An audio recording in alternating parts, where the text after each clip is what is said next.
troncales de distintos tejidos de adulto con una práctica clínica importante. Así que le doy la palabra al doctor Mayani. Gracias, Héctor, por participar. Nada más una aclaración, yo no tengo práctica clínica, yo ni siquiera sé inyectar. No sé diagnosticar ni la gripa, pero bueno, gracias. Yo les voy a hablar a ustedes acerca de conceptos muy generales sobre la biología de las células troncales.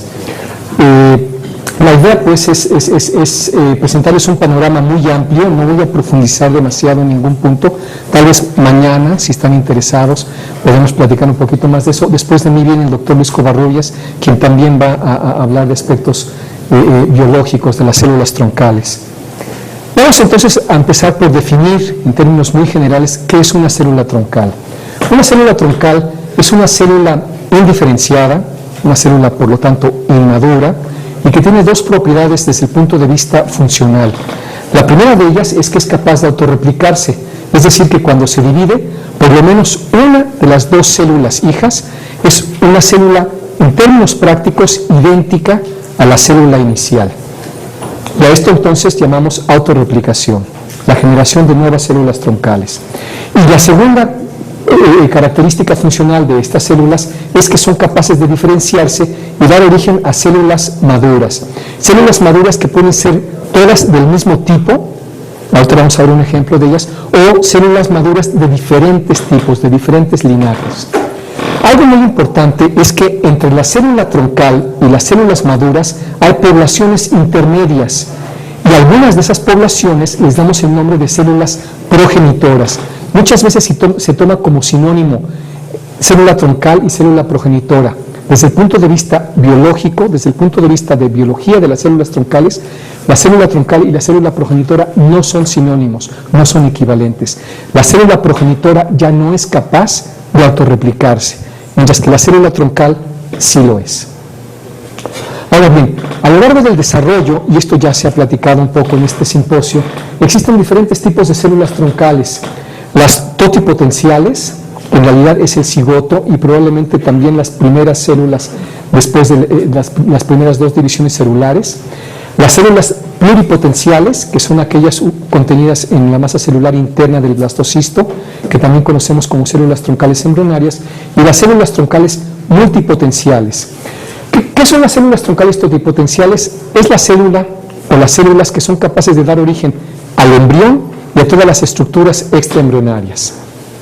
Las células troncales pluripotenciales no pueden generar estructuras extraembrionarias, pero sí pueden generar a prácticamente cualquier tejido dentro del organismo, a cualquier tejido del embrión. Y estas células troncales embrionarias van a generar dos tipos de células troncales: las células troncales de la línea germinal, que eventualmente darán origen a gametos, y las células troncales somáticas, que algunos también denominan como células troncales adultas. A mí me gusta más el término somático, porque estas células troncales somáticas se producen durante el desarrollo embrionario y fetal, ¿sí? Entonces todavía no hay un adulto formado, pero ya son células somáticas. Como ejemplos de células troncales somáticas está la célula troncal mesenquimal, que da origen a diferentes tejidos del mesodermo, como hueso, músculo, cartílago; la célula troncal del sistema nervioso central, que da origen a neuronas y glía; y la célula troncal hematopoyética, que da origen a todos los distintos tipos de células sanguíneas. Les llamamos multipotenciales porque pueden generar múltiples linajes, pero múltiples linajes dentro de tejidos muy específicos. Entonces, si ustedes se fijan, el potencial de diferenciación de cada una de estas células troncales es distinto, es mucho más amplio en la célula troncal totipotencial, disminuye en la célula troncal pluripotencial y disminuye mucho más en la célula troncal multipotencial. Como ejemplos, vemos aquí la célula troncal neural. Este es un esquemita demasiado simplificado. Probablemente el doctor Covarrubias va a hablar con mucho más detalle de esto. Pero bueno, la idea es mostrarles que tanto las neuronas como las células de la glía, como oligodendrocitos o astrocitos y algunas otras más, provienen de una célula común, que es la célula troncal neural. caso de las células del mesénquima, sabemos nosotros que las células de los huesos, los osteocitos, los condrocitos, que son células de los cartílagos, los miocitos, células musculares, las células del estroma en diferentes tejidos, los tenocitos, células de los tendones, y las células grasas, los adipocitos, todas provienen de una célula troncal común, la célula troncal mesenquimal. Y uno de los sistemas que mejor se conoce, de hecho el primer sistema que se estudió a partir de la formación de células troncales, es el sistema hematopoyético. Todos los distintos tipos de células sanguíneas, los linfocitos T, las células NK, linfocitos B, eosinófilos basófilos, neutrófilos basófilos, eosinófilos neutrófilos basófilos, eosinófilos, los monocitos, las plaquetas, los eritrocitos, todas estas células que si bien son muy distintas en cuanto a su función y a su morfología, todas provienen de una célula común, que es la célula troncal hematopoyética. Bien, ahora, en los últimos años, el área de la medicina que conocemos como medicina regenerativa ha adquirido un gran auge. Todo el mundo habla de medicina regenerativa, y no solo eso, todo el mundo quiere hacer medicina regenerativa, y mucha gente dice que hace medicina regenerativa. ¿Qué es la medicina regenerativa? Bueno, la medicina regenerativa se puede definir de una manera muy sencilla, muy simplificada, como la regeneración de una estructura o función corporal que es anormal o que ha sido dañada. Y dentro de esta gran área de la medicina regenerativa podemos encontrar dos subáreas: los trasplantes y la terapia celular. El trasplante es simplemente el reemplazo de células o de tejidos o de órganos por su equivalente normal. Una persona que su riñón ya no funciona, se le quita y se le pone otro riñón. Una persona cuyo hígado ya no funciona, se le quita, se le pone otro riñón.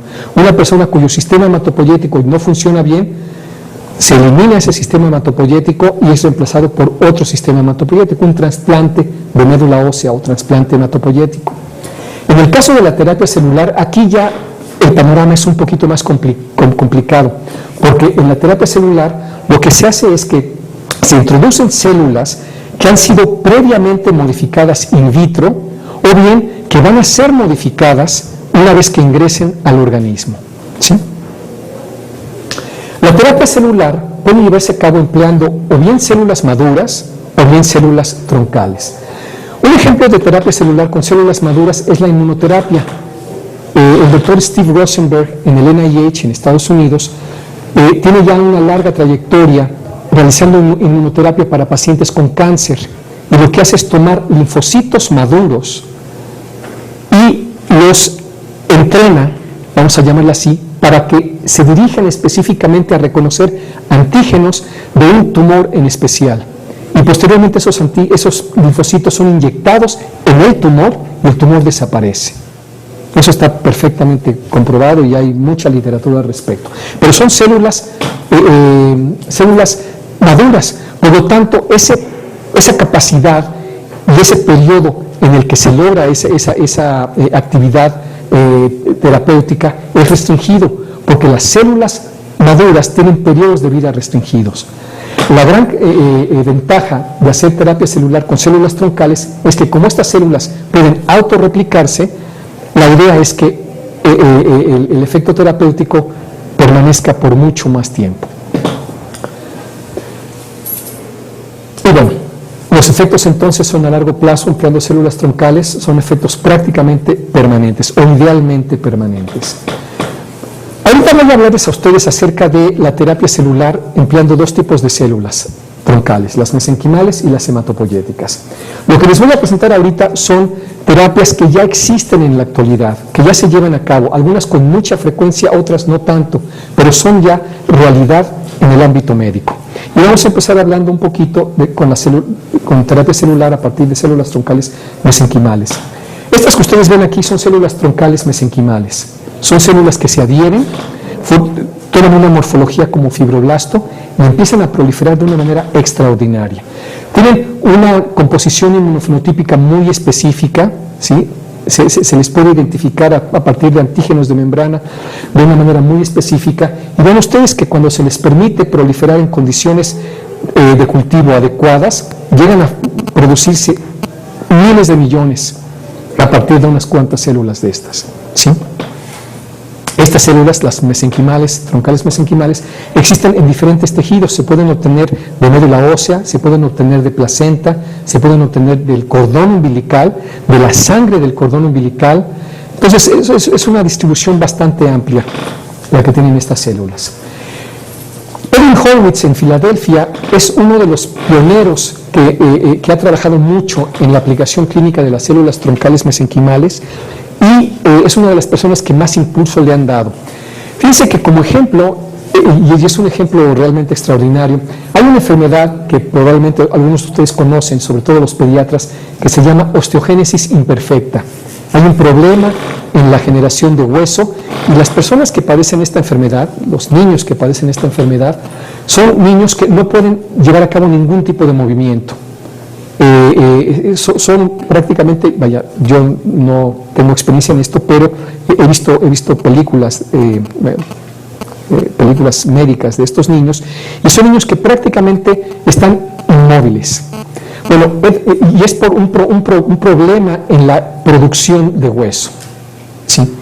Ed Horwitz ha tratado a este tipo de niños y de hecho ahorita lleva tratados un poquito más de 40 niños probablemente. Y varios de estos niños caminan con andadera después del tratamiento.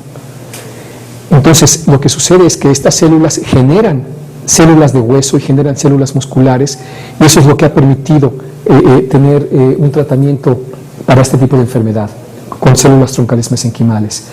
Otra aplicación que ya es bastante común de la célula troncal mesenquimal es en el infarto al miocardio. Se inyectan estas células ya sea directamente en corazón a través de catéteres o algunos los inyectan por vía intravenosa. Estas células llegan a corazón y empiezan a favorecer el desarrollo de tejido muscular. Hay un poquito de controversia si realmente es la célula mesenquimal la que se implanta y empieza a proliferar o la célula mesenquimal produce factores que favorecen el desarrollo del tejido muscular. Pero algunos estudios, por lo menos algunos, sí claramente dejan ver que la célula mesenquimal llega al tejido y empieza a formar tejido muscular. En el trasplante de médula ósea también se ha utilizado ya mucho la célula troncal mesenquimal debido a que la célula troncal mesenquimal es inmunosupresora. Ustedes saben que cuando hay un trasplante de médula ósea, los linfocitos T del donador atacan al cuerpo y es lo que se llama enfermedad de injerto contra-hospedero. Bueno, la célula troncal mesenquimal tiene efecto inmunomodulador, entonces inhibe la actividad inmunológica de los linfocitos T y permite que el injerto o que las células trasplantadas injerten de una manera mucho más eficiente. Y bueno, hay otras enfermedades como la distrofia muscular, que al menos desde el punto de vista experimental ya hay estudios fase 1 en donde se está utilizando estas células, pero todavía son estudios clínicos que lo que buscan es ver si efectivamente estas células pueden servir para este tipo de tratamientos. En artritis reumatoide también ya ha habido algunos avances en el empleo de células troncales mesenquimales. Las células troncales hematopoyéticas son las que más uso terapéutico han tenido. De hecho, desde los años, es más, desde antes de que se hablara de células troncales hematopoyéticas, ya se llevaban a cabo trasplantes de médula ósea. Y sabemos que el trasplante de médula ósea es precisamente un procedimiento en donde es la célula troncal la que permite efectos a largo plazo. Reemplazar un sistema hematopoyético deficiente o alterado por un sistema hematopoyético sano. Aquí ustedes pueden ver dos células troncales hematopoyéticas y algunos de los antígenos que las definen. Estas son dos células troncales hematopoyéticas purificadas en mi laboratorio a partir de sangre de cordón umbilical.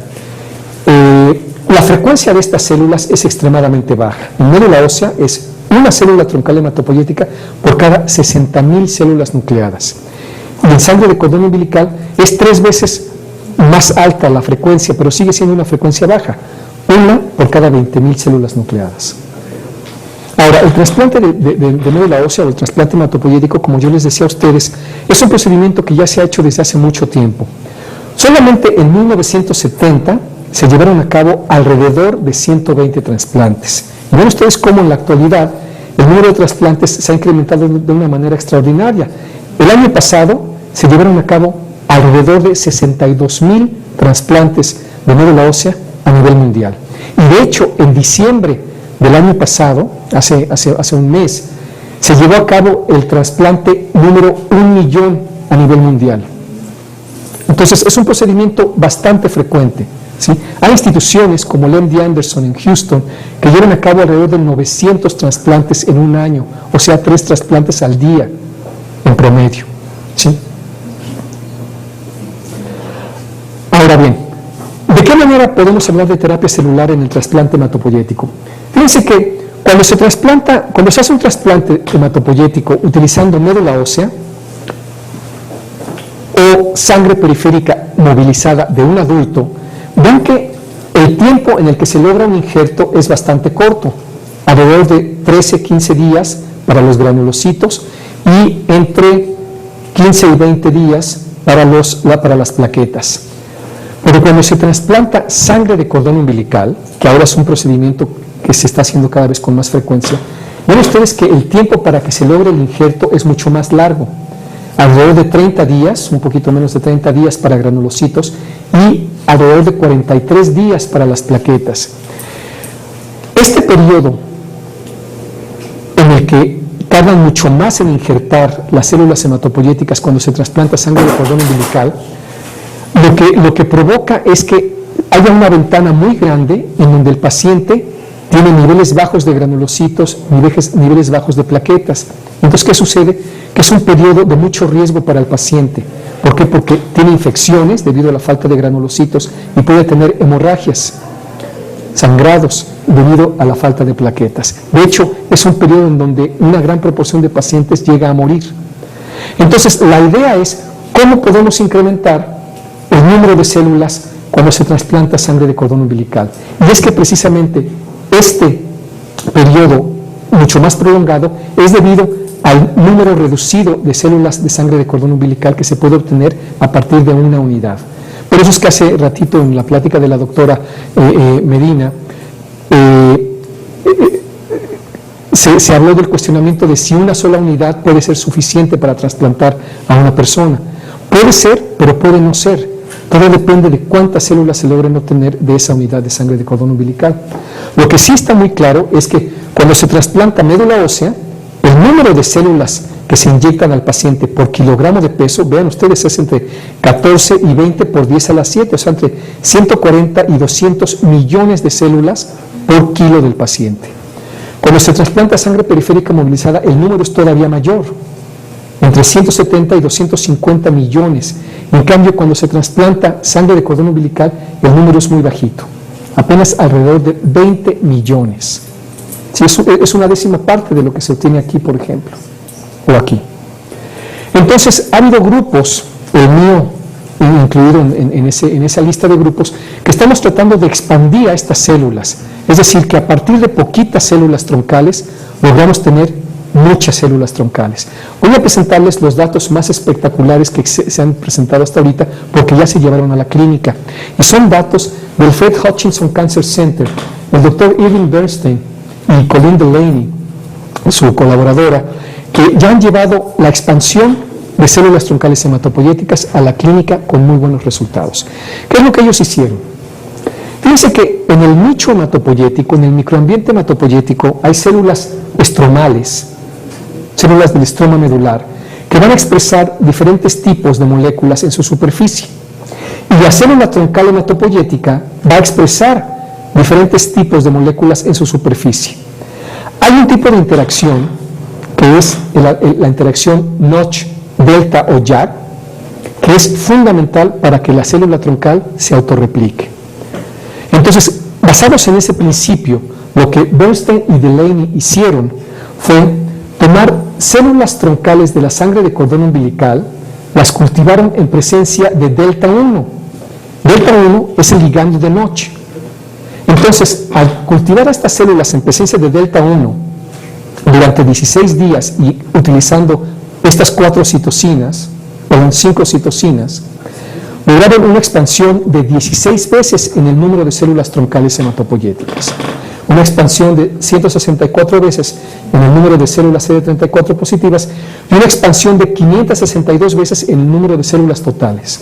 Quiero decirles, como un comercial, que nosotros en mi laboratorio, hemos logrado expansiones de este tipo. La cosa es que nosotros no hemos llevado esto a la clínica, pero ellos ya. Y lo que ocurre es algo muy interesante. Fíjense que cuando ellos trasplantan una sola unidad de sangre de cordón umbilical, los periodos para injerto son 26 días para neutrófilos, o sea, granulocitos, y 43-44 días para plaquetas. Cuando trasplantan 2 unidades, lo que hablábamos con Marichuy en la mañana, ven ustedes que el tiempo para injertar se reduce, lo cual es muy bueno. Ahora el injerto es de 16 días para granulocitos neutrófilos y de aproximadamente 28 días para plaquetas. Pero cuando trasplantan una unidad más una unidad de células expandidas con su metodología, ven ustedes que el tiempo de injerto se reduce todavía más. Entonces, realmente estos pacientes están en mucho mejor condición de tener un periodo de vida exitoso, porque el periodo para lograr el injerto se redujo muchísimo. Esto es un ejemplo de cómo la terapia celular utilizando células troncales hematopoyéticas puede dar resultados bastante positivos. Ahora, voy a presentarles otro ejemplo. ¿Le han puesto 2 unidades expandidas? No.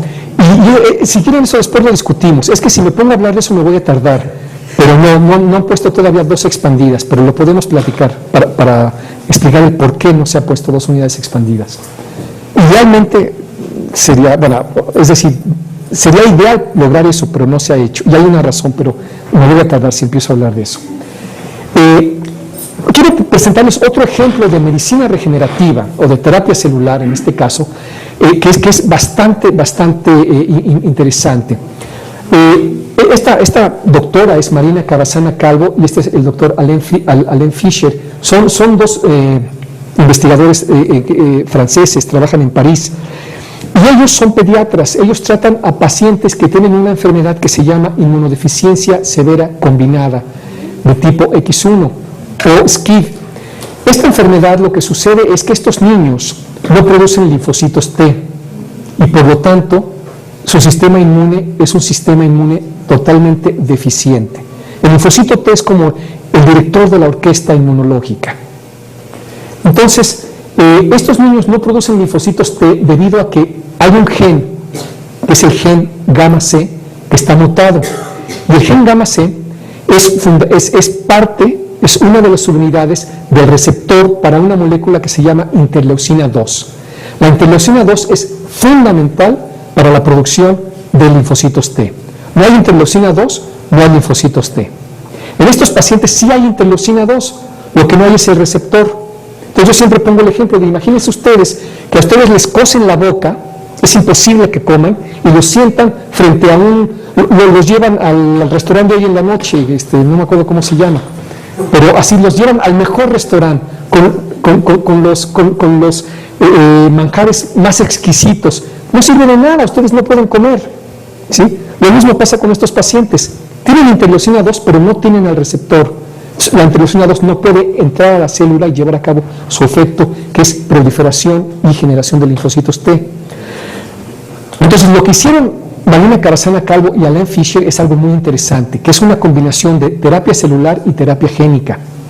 Fíjense que ellos tomaron células CD34 positivas, en donde se encuentran contenidas las células troncales hematopoyéticas, y las purificaron y las cultivaron en presencia de vectores oncorretrovirales que llevaban, en lugar de los genes propios del retrovirus, llevaban el gen normal de la subunidad gamma C.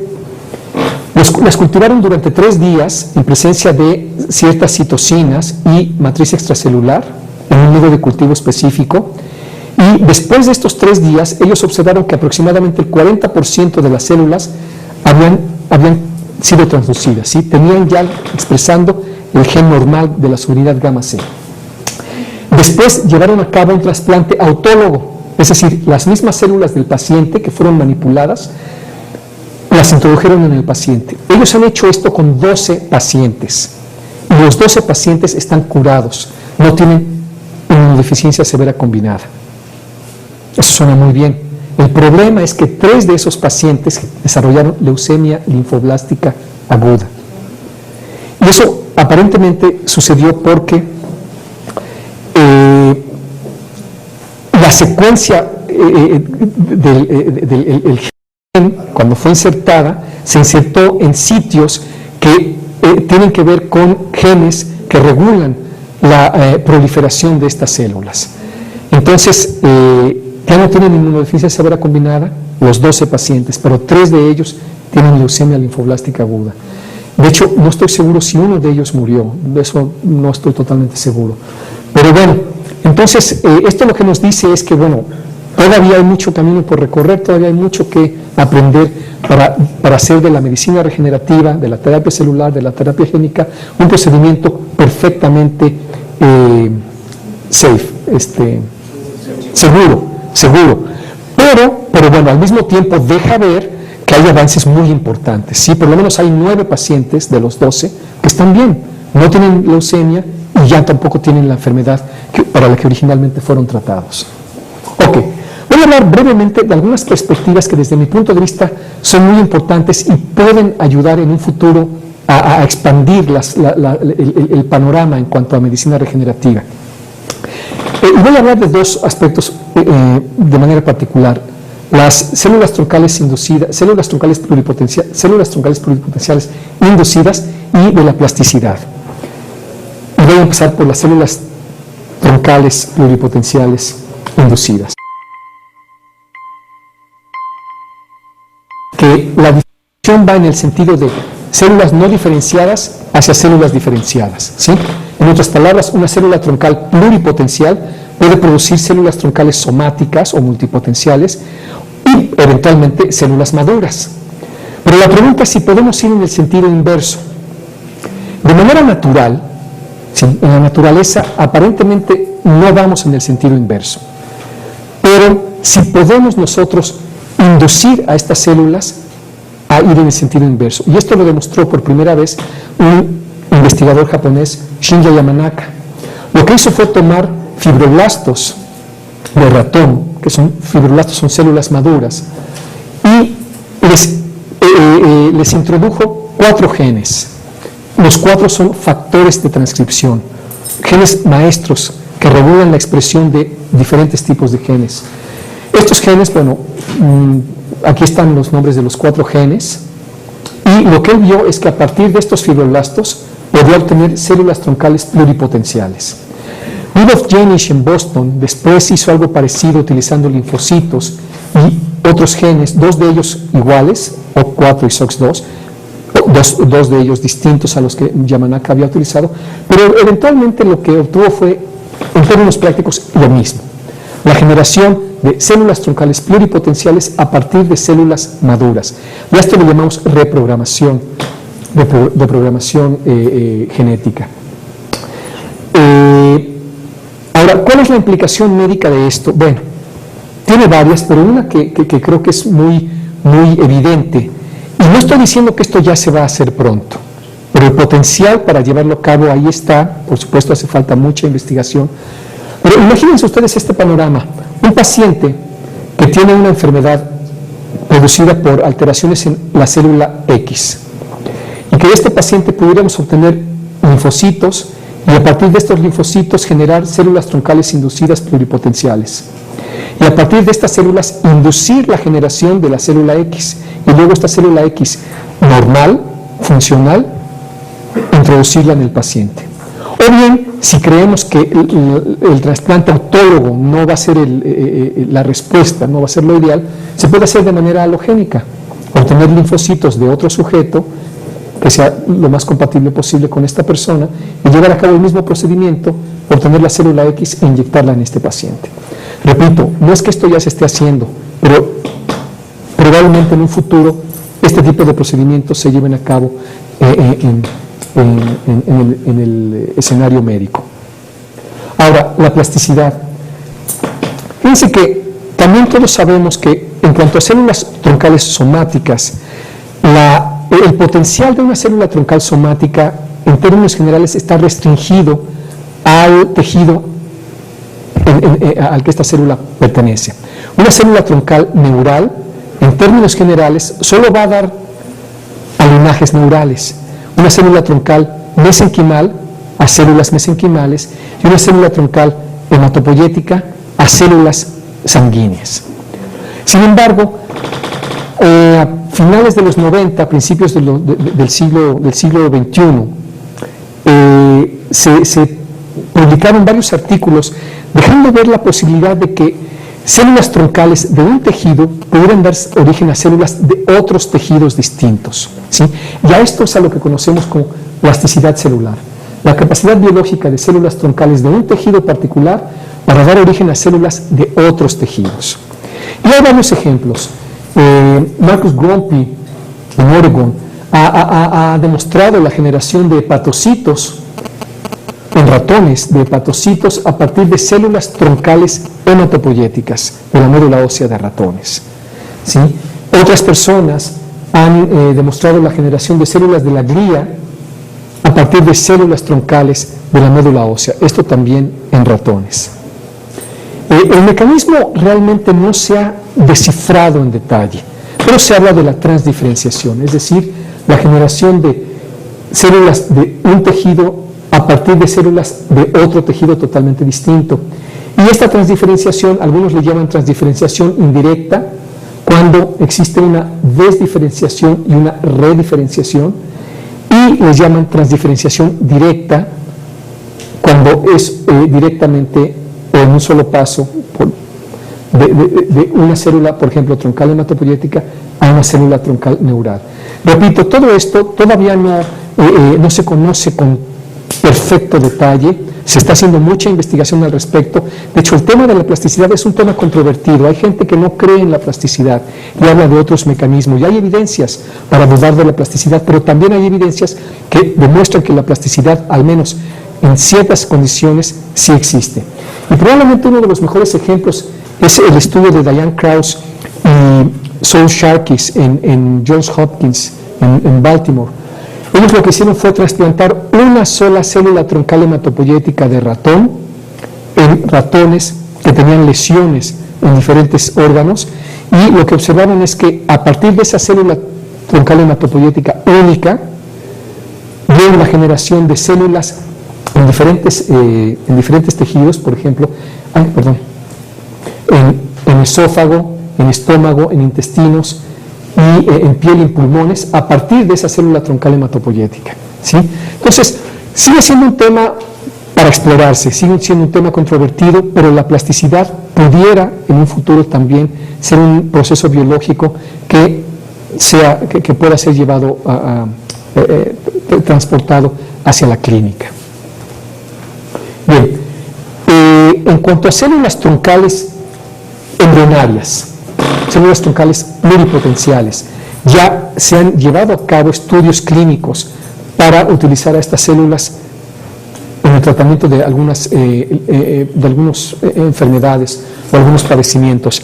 La compañía Geron Corporation, junto con el California Institute for Regenerative Medicine, llevaron a cabo un proyecto, un protocolo clínico, fase 1, entre octubre del 2010 y noviembre de 2011.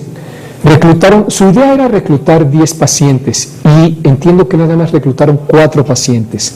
Y lo que hicieron fue que a partir de células troncales embrionarias, que son pluripotenciales, obtuvieron oligodendrocitos. De hecho, como esto tenía un nombre, este es el nombre que le dieron a estas células, y estas células fueron inyectadas en pacientes que habían sufrido lesión de médula espinal. Entiendo que de estos 4 pacientes ninguno realmente se curó o mostró una mejoría evidente, pero tampoco hubo efectos adversos secundarios notables. Entonces es un un estudio clínico que ya se paró, pero ahora lo que están haciendo es seguir a estos pacientes para ver de qué manera va evolucionando. Actualmente la misma compañía Geron Corporation y algunas otras instituciones están llevando a cabo proyectos con células troncales embrionarias para problemas de la visión, problemas de retina, ¿sí? Generación de células de retina a partir de células troncales embrionarias. Entonces, bueno, todavía es un campo abierto, hay todavía poca experiencia desde el punto de vista clínico con células troncales embrionarias, pero lo interesante y lo muy relevante, creo yo, es que ya las células troncales embrionarias entraron al escenario de la medicina regenerativa. Bien, ya voy a acabar, nada más quiero presentarles un caso que para mí es muy significativo, porque además lo viví muy cerca, porque una de las personas que participó en esto es un buen amigo mío, y yo conocí el caso de manera muy cercana, y es el caso de Molly Nash. Molly es una niña que nació en abril del 94 en Chicago. Una niña que nació en términos generales bien, excepto con un problema hematológico bastante severo, anemia de Fanconi. La anemia de Fanconi es una anemia plástica congénita. ¿En qué consiste la anemia de Fanconi? En que estas personas no producen niveles adecuados de ningún tipo celular sanguíneo. Tienen una anemia severa, y no producen glóbulos blancos tampoco, no producen plaquetas, no producen en números adecuados. Entonces, estas personas tienen que estar constantemente recibiendo transfusiones. El problema es que las transfusiones continuas tienen efectos deleterios, ¿sí? Hay depósitos de hierro y pueden afectar al corazón principalmente, también al hígado. Entonces, esta niña llegó un momento en que ya no tenía un futuro muy promisorio y se pensó en la posibilidad de llevar a cabo un trasplante de células hematopoyéticas, porque es uno de los mejores tratamientos para pacientes con anemia de Fanconi, el trasplante de células hematopoyéticas. Ahora, hay algo importante. ¿Por qué se produce la anemia de Fanconi?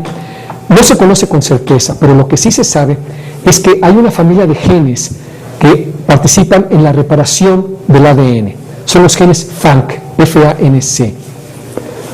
Y esta familia de genes, hay uno en particular, FANC-C, F-A-N-C-C, que está mutado en pacientes con anemia de Fanconi. Entonces, intentaron llevar a cabo un trasplante de células hematopoyéticas en Molly, pero, número uno, Molly era hija única. Entonces no había un hermanito o hermanita que le pudiera donar células. Y número dos, hicieron una búsqueda en el National Model Donor Program de Estados Unidos y no había una unidad idónea para Molly.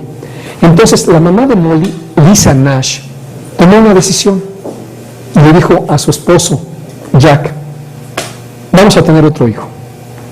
Y ese hijo que vamos a tener nos va a dar las células para Molly. Entonces, pues se oía muy bonito esto. El problema es que, número uno, ¿qué tal que el hijo nace con el mismo problema? Número dos, ¿qué tal que el hijo no tiene el problema, pero no es compatible? ¿Sí? Entonces, hicieron algo muy interesante. El doctor Yuri Berlinsky, del Reproductive Genetics Institute, lo que hizo fue llevar a cabo una fertilización in vitro. Tomó óvulos de Lisa, tomó semen de Jack y llevaron a cabo una fertilización in vitro. Y al final se quedaron con 34 cigotos, 34 óvulos fecundados, en muy buen estado los 34.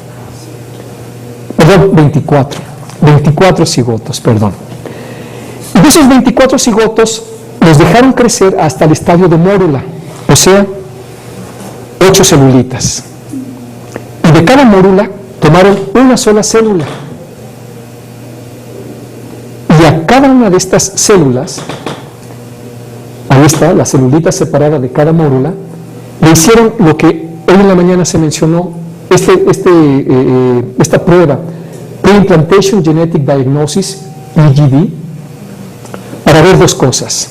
Número uno, que no tuvieran la mutación en el gen FANC-C. Y número dos, que fuera histocompatible con Molly Nash. Y de los 24 cigotos, el número 15 cumplía con las dos condiciones. No tenía la mutación para FANC-C y era inmunocompatible con Molly. Entonces, ¿qué hicieron después?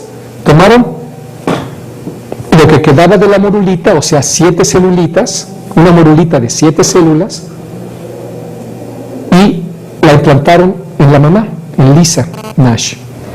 Y después de, bueno, ahí está, y después de 9 meses, en agosto del año 2000, nació Adam Nash. Justo en el momento del nacimiento, el doctor John Wagner, de la Universidad de Minnesota, tomó la sangre de cordón umbilical y llevó a cabo el trasplante.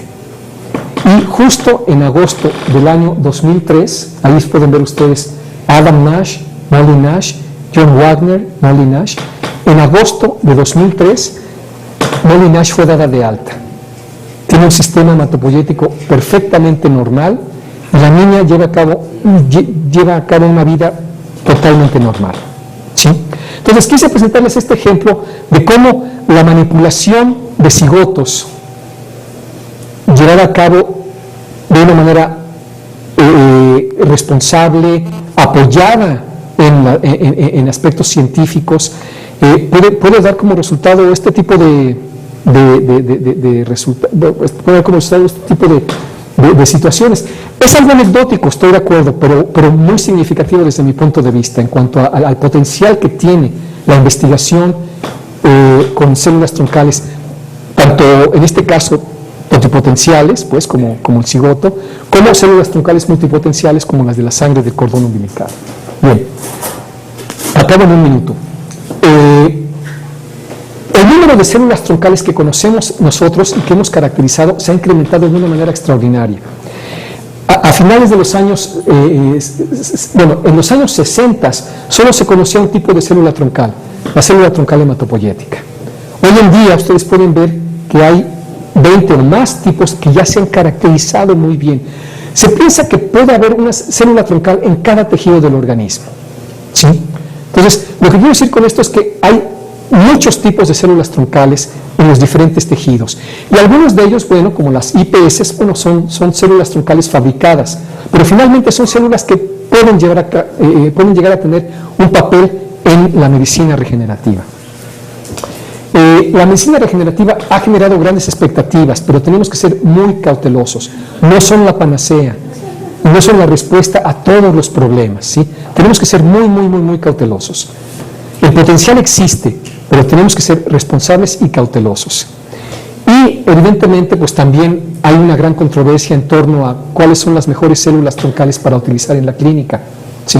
Las pluripotenciales, pero que generan dilemas éticos, al menos en ciertas sociedades, las mesenquimales, que no generan dilemas éticos, pero no tienen el potencial de las embrionarias, etcétera, ¿sí? Y creo que ya, bueno, nada más existe ya en México un grupo llamado Grupo Mexicano de Investigación en Células Troncales, en donde estamos tratando de incidir en varios aspectos de la investigación. Muchas gracias.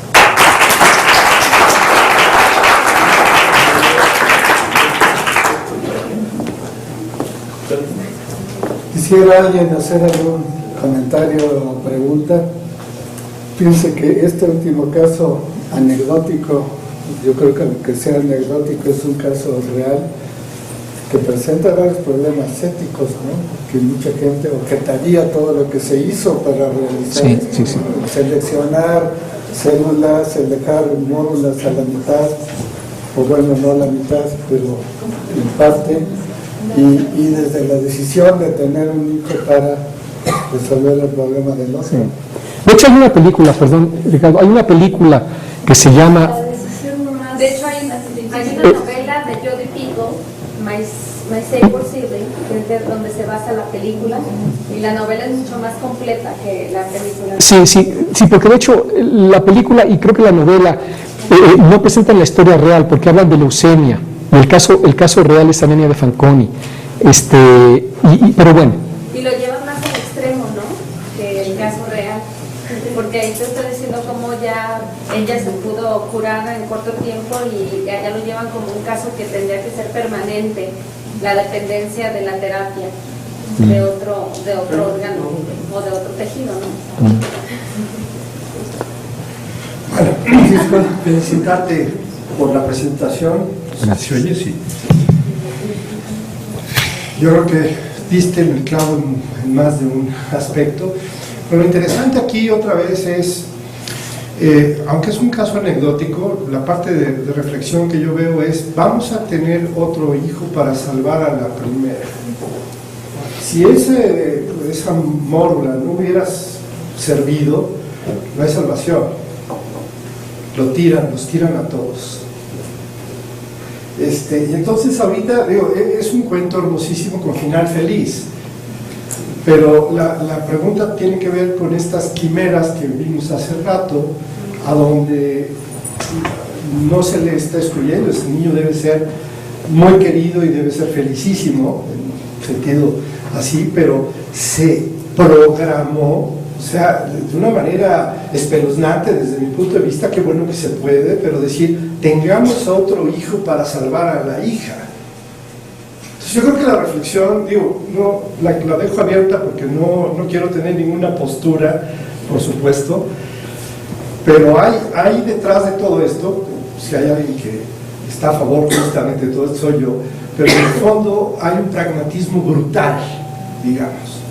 Y la respuesta sería, a veces hay que morir, no a veces. Creo que tenemos que aprender a morir, creo que tenemos que aprender a no ser eternos. Ya sabemos que ahora 105 años nos da Alzheimer a fuerza. 115. 115. La pregunta es, ¿do you want to live Forever. forever? Entonces, la respuesta está clara, Sí. ¿no? Si ese es el resultado. Fíjense que en la sociedad estadounidense hubo una reacción muy fuerte sobre este caso.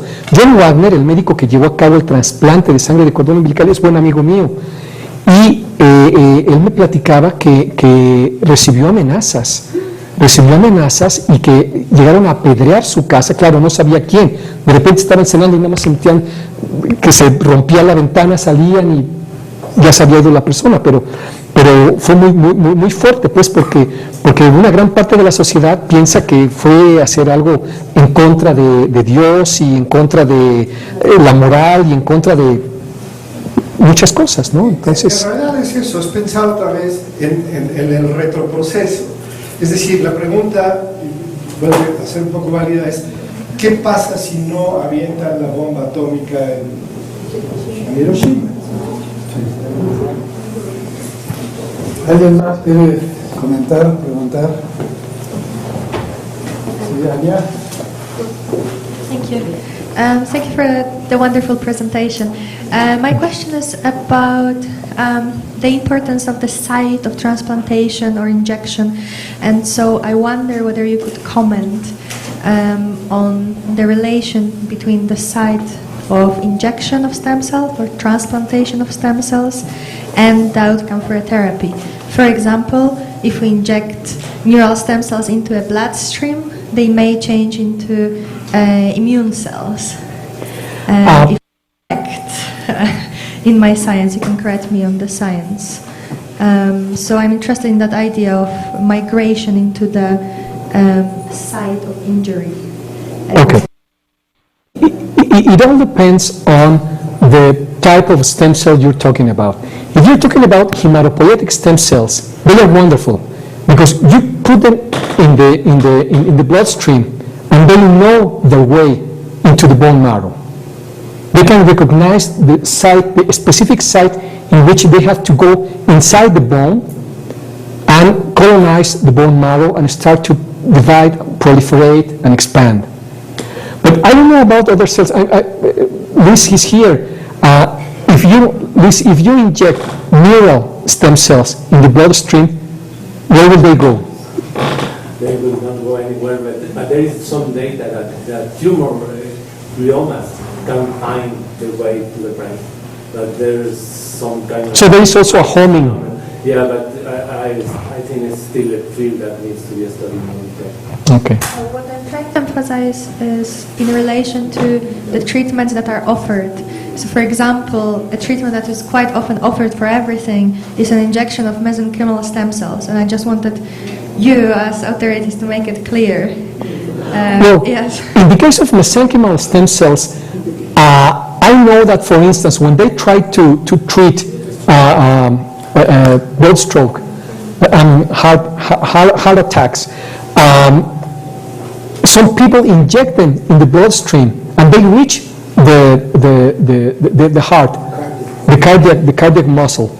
But some people inject them directly into the muscle. And there seems to be no significant difference. In fact, some people don't even like the idea of injecting mesenchymal stem cells for